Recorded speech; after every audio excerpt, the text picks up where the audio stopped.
Edwin Spook was standing in a very dangerous place indeed. Any sudden movement, like a simple pick of his nose or a scratch of his behind, could ruin everything in one swift snap. He was standing in the corner of a dark, damp bus shelter, wilting in the rain that swirled into a giant puddle beneath his yellow Wellington boots, scuffed by 100 past adventures.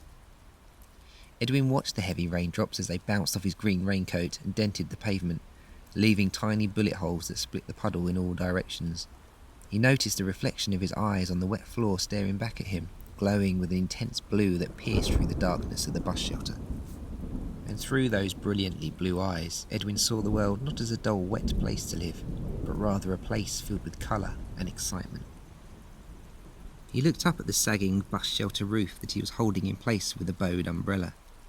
He couldn't quite reach the roof without it. Not that Edwin was particularly short. He was actually somewhere between 12 and 15 tins of beans high, the standard height for an 11-year-old boy. Even with both hands, Edwin struggled to hold on to the bowed umbrella. Just one more bend, and it would snap like a pencil, mashing him flat against the cold, wet floor. Grandpa was right. He said tonight would be a storyteller's night, he muttered to himself, flicking aside a tuft of shaggy brown hair that sprouted out the front of his raincoat hood with a jerk of his head. A night when a story is waiting to be discovered by an adventurer like me, who does goose-pimpling things while their parents are at home fast asleep. Through the thick rain, Edwin saw a round face appear. It was craggy and misshapen, and floated in circles like a lost moon. Its owner was Mrs. Feeney, an elderly neighbour who stood only as tall as she was wide. Edwin stood quiet as she shuffled nearer, watching her with his bright wide eyes shining like a cat's. Mrs. Feeney looked up and caught a glimpse of Edwin hidden inside the bus shelter. "What is young Mr. Spook doing balancing bus shelters on such a wet night?" Mrs. Feeney spat, clutching her handbag close to her chest as though it might burst at any moment. "Your skin will shrivel so fast you'll end up as one giant walking wrinkle." Edwin let loose a long, thin smile, a river of white teeth which sparkled beneath the hood of his heavy raincoat. "I'm up to something really dangerous," he told her, tightening his wet grip around the quivering umbrella. "Something that my Grandpa Spook would say so unbelievable it would melt your brain into slush." "Your Grandpa Spook tells some odd tales, Edwin, and it seems you are following in the old fool's footsteps. But you know what's best for your brain, I'm sure." A flash of lightning shredded the moonless sky. All was silent. "But tell me," she asked, "why is such a young boy out all alone on such a nasty night?" "My parents don't understand my hobbies," Edwin replied. His grip began to slip on the umbrella's handle. His arms quivered under the weight of the bus shelter roof. He wouldn't be able to hold on much longer. "That's why I carry my things around with me."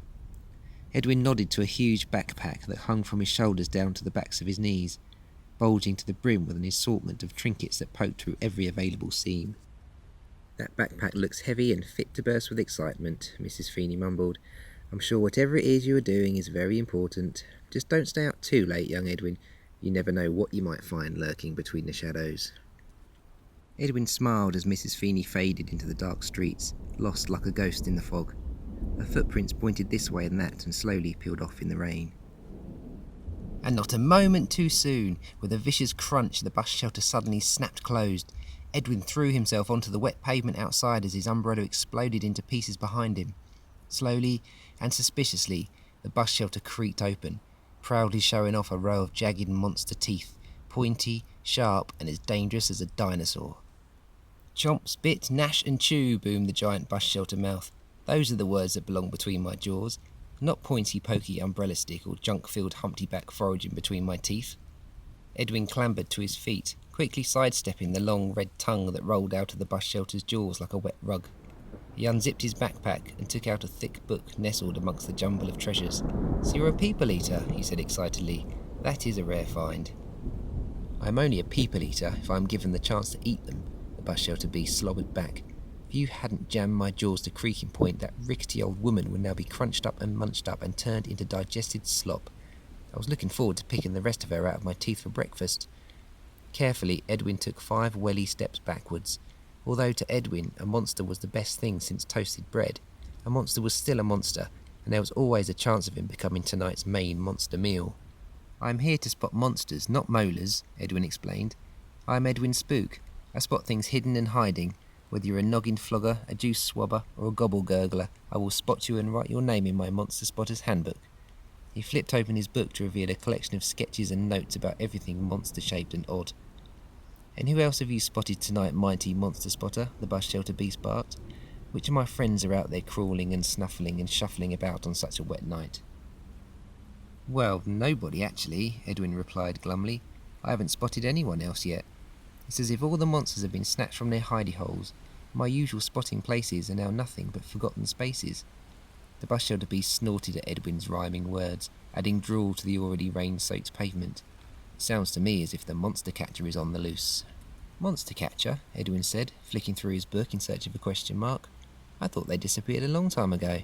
He had found one. "I heard they were filling their greedy guts by mining for diamonds and jewels far away in the Bullion Mountains." "No such luck, short socks," the bus shelter beast dribbled. "There is one monster catcher left, the last of his kind, but he is the snarliest and the finest of the lot, and he's definitely on the prowl if monsters are going missing. The giant enormous monster catcher has fingers as quick as lightning and a brain filled with traps. His hands are as huge as dirt diggers ready to scoop us off the floor, and when he gets a sniff of us, he'll be off. Not running away, mind, but running towards us, to mince us into monster meat or to flatten us into a picture frame to hang on the wall. The last of the monster catchers is on the loose, all right, and he's sour and rotten and squirming with wormies. Find him, and you will have all the monsters you can spot." The bus shelter beast rolled his tongue into a tube, sending his words whispering down the tasting tunnel. "As for clues to his whereabouts, I don't have any, but if you do want to spot this monster catcher, look for his shield of smoke and a stench that will make your nostrils run a mile." "This monster catcher sounds like he can make even the mightiest of monsters cry tears of terror," Edwin said, trying to hide the twang of worry in his belly that stirred up this morning's breakfast. "But I bet I can spot him." He quickly scribbled a note in his Monster Spotter's Handbook and packed it away in his backpack. "There. He's now at the top of my spotting list," he said bravely. "My special spotting skills can spot anything. I can even spot a pimple in a jar of measles." Edwin tightened the straps on his backpack. "In fact, I'm going to start looking right now. That monster catcher is as good as spotted." "Goodbye, bus shelter beast. Next time we meet, I hope it'll be on the outside of your mouth rather than on the inside." As if on cue, a thick pair of yellow headlights fought their way through the rolling rain, snaking this way and that through the dripping nose of the storm.